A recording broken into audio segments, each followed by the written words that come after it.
I was trash talking a lot before. Unfortunately, I got absolutely manhandled in nearly every combat today, and I'm ashamed.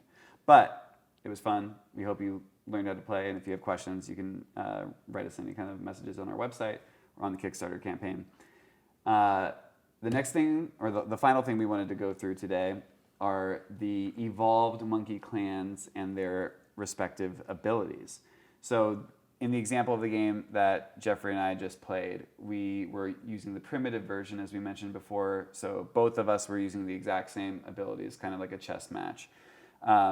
Each monkey clan, however, which is associated with a specific color, has its own unique abilities, and in one case, a lack thereof.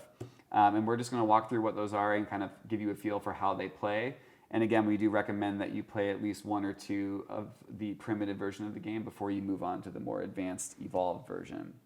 So I'll start by sharing the team that I just lost with, the basic baboons. And they're very basic. They don't have any unique strengths or weaknesses. And so this, in a way, is the anti-unique team. The only thing that is special about them is because they have no weaknesses, that kind of sets them apart from all of the other teams. So each of these that we're going to run through have a strength and a weakness, whereas the monkeys have neither, the basic baboons, I should say. So that is the basic baboons. They are gold, and they are associated with these gold tiles that I used during the game. I played in one as the plundering Proboscis. Their strength is that if an opponent draws a tile and chooses to use it and keep it for combat, the plundering Proboscis clan gets to guess. They say that was either attack, mind control, or retreat. If they're correct in whatever their guess was, they then steal or plunder that tile and get to add it to their combat deck. Their weakness is if their steal fails, they guess the wrong combat action, then they have to reveal or show their entire combat deck to their opponent. Next up, we have the adorable teleporting Tamarinds. They're small, but that doesn't mean they can't impact the game in a big way. So the teleporting Tamarinds are kind of a metallic color when it comes to their tiles and pieces. And their strength is that when they're leaping, they actually trade locations with an opponent monkey rather than just doing a normal leap anywhere onto the board. And the reason why that's hugely, hugely beneficial is let's say if I was a teleporting Tamarind here and he's stranded, I could actually swap locations with Jeffrey, and he would then be stranded and I would be in a great place. So the teleporting Tamarinds are really, really strong, especially near the end of the game when they might have some units captured.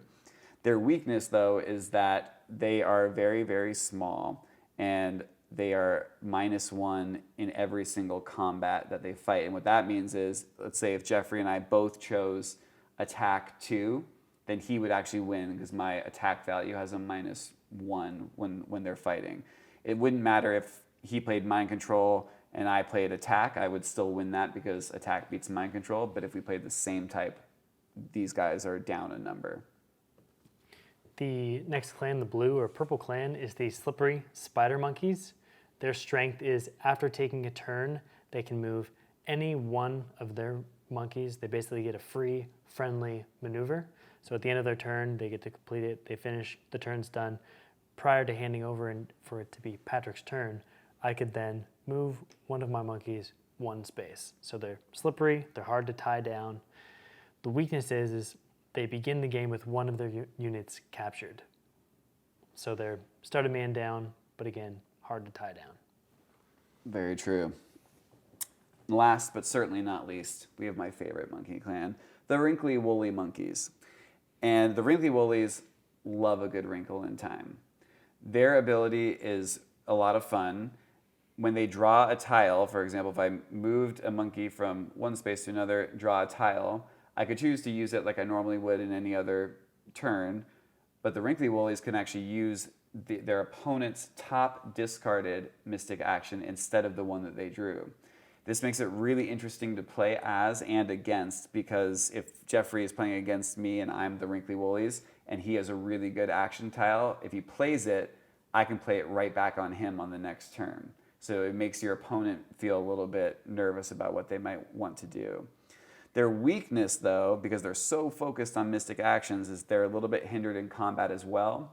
But they do not get to reap the benefits of any of the combat abilities. So that would be, if you look at the combat stuff here, they cannot use swap hands, slash and burn, or permanent unless it's their basics. So they're a little bit limited in a combat perspective.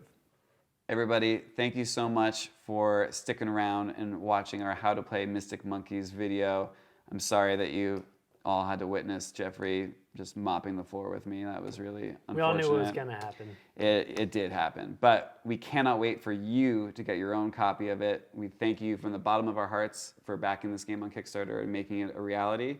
And you can expect it to arrive in December of 2020. Thanks so much. Thank you.